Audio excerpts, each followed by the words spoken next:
Jake, we'll start with you. I guess the first question is, what were your thoughts when Tommy Fury all of a sudden pulls out of the fight last week? He says because, obviously he had a medical condition going on, and then all of a sudden, Tyron Woodley is your opponent again. What went through your mind? I just thought to myself, it's funny how these professionals, like Tommy Fury, who's considered a professional boxer, gets sick, breaks a rib, and doesn't want to fight. I fought sick, I fought hurt. You got to go in there and get the job done. And then they're like, oh, you got Tyron Woodley now, no problem. That's why I got the ski mask on. They're going to give me a big bag to go and beat the guy I already beat. It's a bank robbery. I see you got a belt here. Says the most valuable boxer. Jake Paul, is that belt for you? Or is that for the most valuable boxer of the night? Explain the belt for us. This belt is for me. That's why it says for Jake Paul right here. But this is the most valuable boxer belt, designed by Alec Monopoly. We got a diamond Rolex on the side, a diamond Cartier on the side, and then the Hermes Birkin bag sewn into the side for the most valuable boxer of this generation. The chosen one, Tyron Woodley. So, Tyron, you get another crack at Jake. You were already training for a fight. And then all of a sudden last week, you get the call like, hey, do you want to run it back? Give me your thoughts. Did you think this would happen? And what were your thoughts when you actually got the call last week? My thoughts when I got the call is that, things happen for a reason. I think this is all a part of alignment. And, it's been times in my mixed martial art career where, we get a fight done and we always think we need a break, we need to go on a vacation, and we need to just download because the training camp takes a lot of energy, a lot of time, a lot of PR. And something told me this fight wasn't going to happen. Something didn't sit right with me about the Tommy Fury matchup. It didn't make a lot of sense. I didn't think people were as excited about the Tommy Fury fight as they were with me and Jake. So I flew my coaches into town end of September, and I said, this fight ain't going to happen. I said, this fight will not happen. I said, my spirit is telling me it's not going to happen. So we started training. Not really as a replacement, but training because I just didn't feel like the fight was going to happen. So when I got the call, the sentence wasn't even finished before I was in. So I'm just excited about the opportunity to go out and redeem myself. We found out a lot about each other that night in the ring. Some mutual respect, but it's still some unfinished business. Now, I know you guys did the bet thing. Do we have another bet going on here this time, Jake? We just added to his contract that if he can knock me out, he'll get $500K bonus on top. So that's that. I don't need nothing. I already got everything. Does that? I just bet I beat his ass. That's my bet. I'm a eat your ass. I'm a beat your ass. I'm not falling for that. You want them? Nah, luckily we're on Showtime. It's okay. It's okay. It begs this question though. I'll start with you, Tyron. I rewatched the fight, and I think the question a number of people come away with was, fourth round, you almost knocked this man in the front row. Why didn't you finish him? One thing that you got to recognize in this sport is, when people are down and wounded, they make the comment that when somebody backs against a wall, when somebody's like a wounded dog, you got to be patient. You got to be patient on trying to finish that deal off because Jake has shown in his fights. You watch the Nate Robinson fight. You watch even when he knocked out Ben Askren, he wasn't really looking at them at the time. They walked forward. He looked like he was going loaded on Ben's body, and then he came over the top. Nate ran in and rushed into a right hand. So, you got to respect power. And I'm not going to sit up here and act like he don't have power. He does have power, and I have power. That's why you guys want to watch this fight again. So when I was looking at that, I actually punched him he was under the first rope, landed on the second rope, hooked on the third rope, and sitting on the fourth rope. And we went into the boxing ring earlier that day, and we noticed how tall the top rope was. It was really at the back of my head. And at that point, we started measuring the second and the third rope. And that rope those ropes are kind of really loose. So they went to tighten the rope up, and to be honest, when I punched him, he actually sprung back into the ring based upon the second and third rope. So when I was going to punch him for the second time, you know, I don't go out there and cry over spilled milk. Like Jake said, he had an injury. Most fighters fight with injuries. You train your ass off. Most of the injuries come into training. And when you sign a contract and you walk in there, you don't cry fit. You don't go in there and complain about it. If you win, you win. If you lose, you lose. You don't make excuses afterwards. But when he came back in, I was trying to punch him again. I actually wrapped around his back. And I felt like my elbow was a little bit of hyperextended. So I said, Tyron, walk him down. Get in his face. You're in better shape. He's backing up. And I was punching and trying to make him punch back so I can counter punch him. But I really didn't feel like it was time for me to just go in there with avalanches of punches. He was hurt, but he wasn't to the point where he was dangling around and his legs were shaking. So hindsight is 20/20. I could have went in there and threw a barrage of punches, and he could have came with that right hand that we saw. He could have came with the left hook.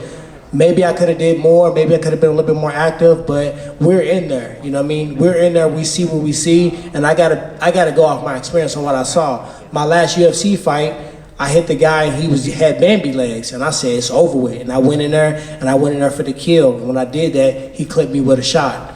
And you know, I wasn't thinking about let's be safe, but you got to be a professional out here. You know, this is a young kid. He hasn't really went a long fight ever. This is the first time he ever went more than 2 or 3 rounds, right? His chin has not been hit that often. He's going to be able to take a punch. So those are the things that an experienced fighter think about. So I know people wanted to see, it was more so people wanted to see me knock him out for them. You know, and I think that's why everybody, oh, you shoulda, woulda, coulda. I want to see you guys get in there and do it. Jake, I think it's important to debunk something that came about after that first fight. There was this rumor going on.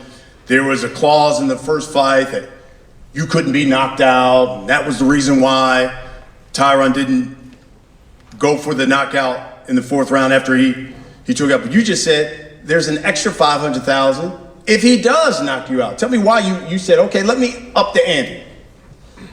I guess my career has just become shutting people the fuck up. And this is just another version of that. So, up the ante, prove that there's no knockout clause. The fact that people think that they're idiots, and I'm willing to put money on it. That's it. I appreciate the half a bag. I'm going to throw in some crypto. Does that put any more pressure on you to try to get the knockout? Absolutely not. If you go to the recreational center, you play some one-on-one basketball with a guy, he beats you 7 rounds to 1, or 7 points to 1, however you want to look at it. And then you come back next Thursday and you want to beat that guy in one-on-one basketball, just because he is going to pay you to beat him doesn't mean you can. I'm not nervous at all about that. If anything, it's my advantage. He's going to come out, try to knock me out. And like he just said, he's going to get caught because he respects my power. A lot of people online were saying, why didn't you finish him? Why didn't you finish him? Because Tyron felt my power in the 1st round, and he knew that if he walked into that shit, it's on the canvas. I hurt him multiple times in that fight, but for some reason people don't want to talk about that. When did the referee ever come towards my way to save my life? When did you hurt me? When did you nearly put me to the canvas? 7th round, overhand right. Yeah, you Picture know what that's happened on my after you put overhand Instagram right? with your head Got going. back in your face like and you fell forward into my arms and I caught you. I saved your life. But Guess not this what? time. Every time I hit you, you ran. Not Every this time you time. hit me, I walked you down, I got back in your face. So when you hit me, it actually made me even more pissed off. So at the end of the day, I don't know where that analogy came from with the basketball game. You lost me and everybody in this room because you definitely didn't win 7 rounds, number 1. Number 2, why didn't you knock me out? If you hit me with the hardest shots, why didn't it make me back up? Why were you the one to run it the whole time? So it begs the question, and we'll wrap it up with this. Let him answer that. I said, no, 100%. I didn't hit you with my best shot, and that's the beauty of this fight coming in, and that's why I'm so confident. What was you I didn't saving hit you for? with my best shot. It was a bad night, and I still beat you. It was a bad night? And you should be embarrassed by that, because I beat you on a bad Saturday's night. gonna be a bad and my night. first time going 8 rounds. That was first time that was a getting hit Christmas by a gift. 10-ounce glove. August So- 29th was a Christmas You gift. don't know. December How about 18th, this? Saturday night is gonna be a bad Hold on, night. we'll wrap it up. How will you be different this time around? You'll see. Enough with the talking. We're 2 days away. Everyone can tune the fuck in. Showtime.com/pay-per-view. Fucking be there. Otherwise, you're missing out on one of the greatest fights ever. Thank you. Tyron, how will you be different? I don't need to be different. I just need to go out there and get it done this time. I needed more time the last time. This time I'm getting some extension to that last fight, so I'm gonna get the round done. This is the round 9 to me. Here we go, folks. Leave no doubt. Jake Paul, Tyron Woodley, Showtime pay-per-view. I know members of the media have got questions. We got a mic. We just ask that you introduce yourself and tell us who you are and who you're with. Jake Paul, yesterday at the media workout, you mentioned that Tyron Woodley's power was about a 4 out of 10. Have you been touched with anyone who's had a 7 or greater out of 10? Yeah, I definitely have. I've sparred with 3-time, 4-time world champions, professional boxers, guys who are bigger than me, heavyweights. I sparred a guy who's 6'9". Those dudes can crack. And that's why I said his power is 4 out of 10. You know, he won the UFC championship with that right hand. He hit me with it, I was off balance, yada yada. First time I've been hit in a real fight, cool, take it, no problem, come back and win every single round after that. So that's why I give him a 4 out of 10. Tyron, if you're a 4 out of 10, what is Jake to you for all the people that you felt? I mean, to be honest, Jake was kind of running, so I would measure his track speed more than his punching power. So I give him a 10 out of 10 on his back pedal. He should probably be a cornerback. I might actually go to the NFL after this, or NASCAR. I'm still debating. Who's next? Hi, Chris Maxwell with Sporting News. Tyron, yesterday during media workouts, Jake Paul had compared himself to potentially be the next Muhammad Ali. What is your reaction to that? I mean, that's his goal. Like, I don't crush people's goals. Whatever this dude want to do, that's on him. Like, Saturday night, I'm whooping his ass. So, whatever his plans is, like, that's one thing about me. I'm real. I'm not gonna bash, just to unnecessarily bash to sell a fight. If he got goals and he got ambitions, shit he want to do, then have at it. But Saturday, my goal and my mission is clear, and it's independent of his.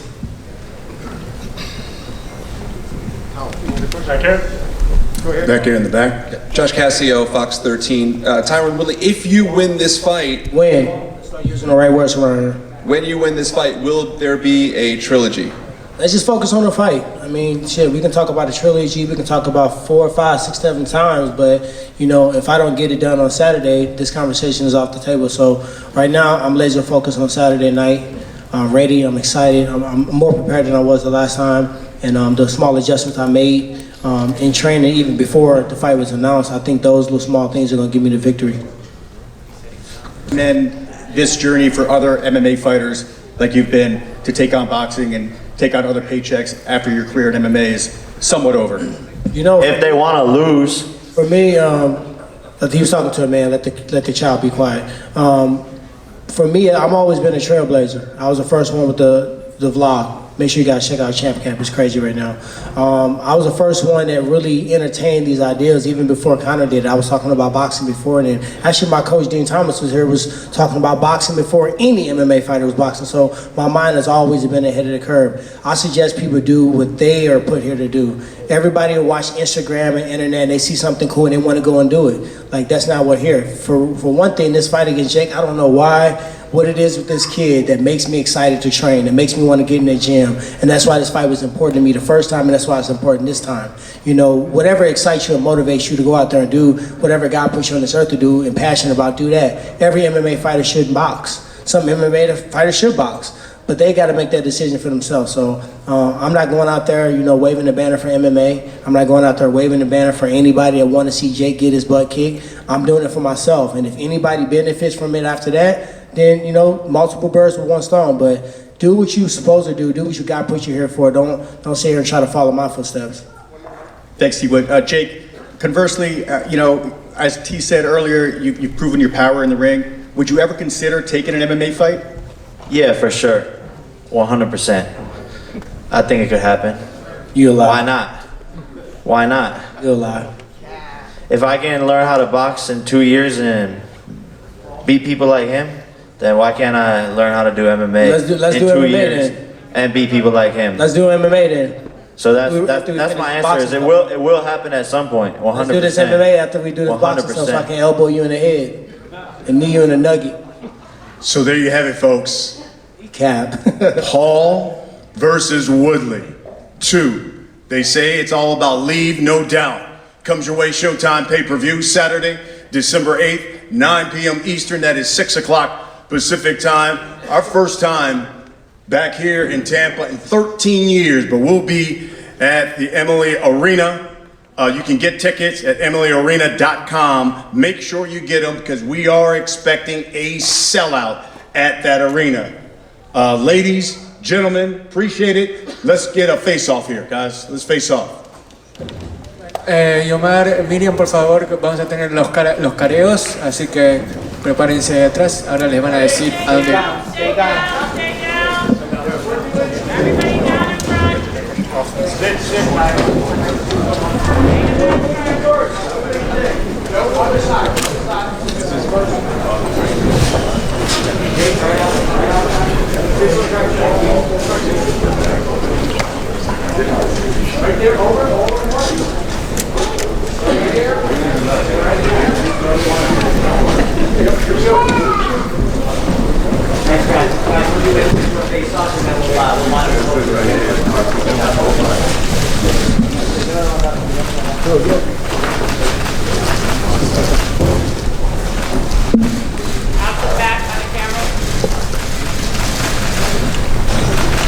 Yes, sir.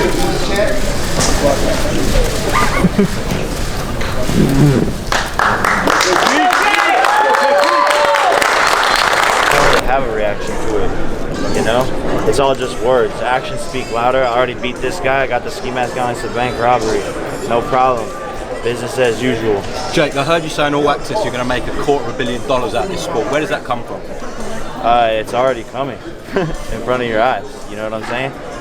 Massive pay-per-views. You know, I was the second highest paid fighter this year, only behind Canelo. And this is my second year of boxing. So the potential is massive and there's big fights down the line. Mayweather, McGregor, Tyson, whoever it is, all of them, Canelo, whoever, anyone, you know what I'm saying? Jake, I will have to ask, we spoke to Tyson Fury recently. He told you to go suck a dick. Have you got a response to that? Yeah, no, I made a TikTok back to it. You guys gotta peep it out. Okay. Also, he said that Tommy Fury doesn't need you, doesn't define Tommy's career. Have you got a response to that as well? That's what Tyson said. I highly disagree. You know, Tommy was fighting for $50,000 before that. And look, there's nothing wrong with that. You could build your career off of that, but you know, if you want to be a big name in this sport, you got to fight me. If he takes a lower price, can that get rescheduled, you and Tommy? Probably not. I really don't care about the kid. I'm sick of his name. And just a final message to the UK fans who'll be tuning in on Fight TV pay-per-view to watch you and Tyron go out again. Yeah, message to them. Hey, under 5 rounds, be there. You know, you'll see a different Jake Paul this time. Actions speak louder than words. Let's get it. Thank you, Jake. Jake, what's the problem about you had a clip or an image of a fight? Could you elaborate on the fight that you had in there? Shit, I don't even know. The problem bot does whatever the hell he wants. I don't even know what clip's in there. I think it was a Tyron Woodley knockout. He didn't, by any chance, is that this kind of? Yeah, he's gonna get knocked out this fight. So we're foreshadowing. Jake's of his outfit. I didn't really get to see him. I mean, he gotta do all those shenanigans to just cool down the moment. I'm an OG. I've been doing this shit. What the fuck I'm gonna do with that belt, man? Let's be real. Why sell it? Hey, Tyron, you've been a professional for a long time. There was a lot of press conferences. You know, when you're dealing with Jake Paul, it's kind of like a whole circus, really. I just stick to the facts. Is it just a little bit annoying? I stick to the facts. Let him do his show. That's why y'all here, right?